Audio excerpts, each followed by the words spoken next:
The House impeachment hearings are underway as we speak. So let's break it down, okay? I know it can get confusing. The first two witnesses testifying today are diplomats George Kent and Bill Taylor.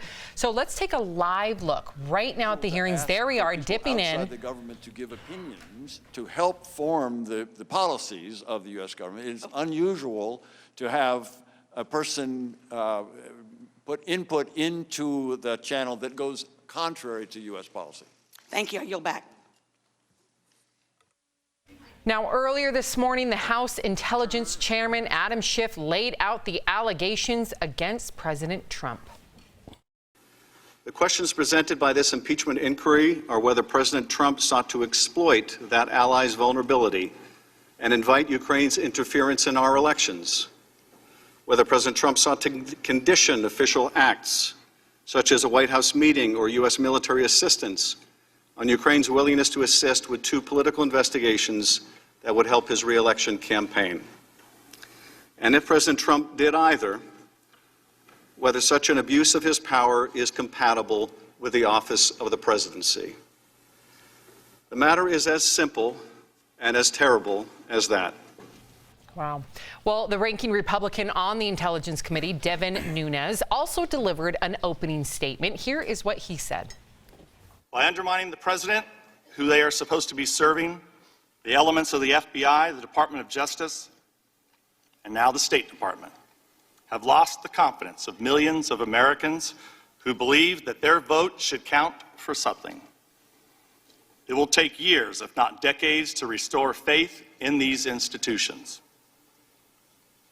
This spectacle is doing great damage to our country. It's nothing more than an impeachment process in search of a crime. Well, the president is tweeting, read the transcript and never Trumpers. Is there enough, in your opinion, Lindsay, to prove bribery, extortion? What's your opinion? And those are there are three things that we have to prove, and I think that what has been released over the last couple of weeks, we've seen kind of what we're going to see in this trial, but I'm open ears and willing to see what happens. I think Adam Schiff is asking a big ask for everyone to preempt their days and watch exactly what happens. He also, the onus is on him and the Democrats to convince people who are taking my stance that they're not convinced that Trump should be impeached, nor should he be removed from office. So we have to watch this play out, and I just don't think enough has been brought to the table yet. I think that How can you say enough has not been brought to the table? And I want to take away... Because we're basing it off leaks, right? We're basing it off leaks. But leaks have been leaks that have been corroborated not only by a whistleblower, and again, I don't even want this to be Democrat, Republican, and I hope that our viewers believe me when I say that. If there is an injustice, especially coming from the highest power in the world, I want to make sure that there's a precedent, that there's oversight. I don't care if it's Biden, I don't care if it's Trump, I don't care if it's Obama. I want corruption to be done. I'm sick and tired of our politicians thinking that they are above the law. So when we have not only one whistleblower, but we have people of stature that are very well respected as national pillars of security coming forward, corroborating that, that to me is enough to make sure that corruption is stopped. And that's not enough for you? I think everyone asked for it to be public, right? And that's why we're seeing a formal hearing that's public. So we will get the information we need in the coming days to make those kind of decisions. But right now... But you don't think that was enough so far? No, not leaked information is enough for me, no. Really? Even though that you're having pillars of our national security come forward saying, I corroborate, I corroborate, I corroborate. That's not enough for you? Again, take Trump out of this. I just want anybody that is taking advantage of the American people's tax dollars, if that's the case, for their own political gains.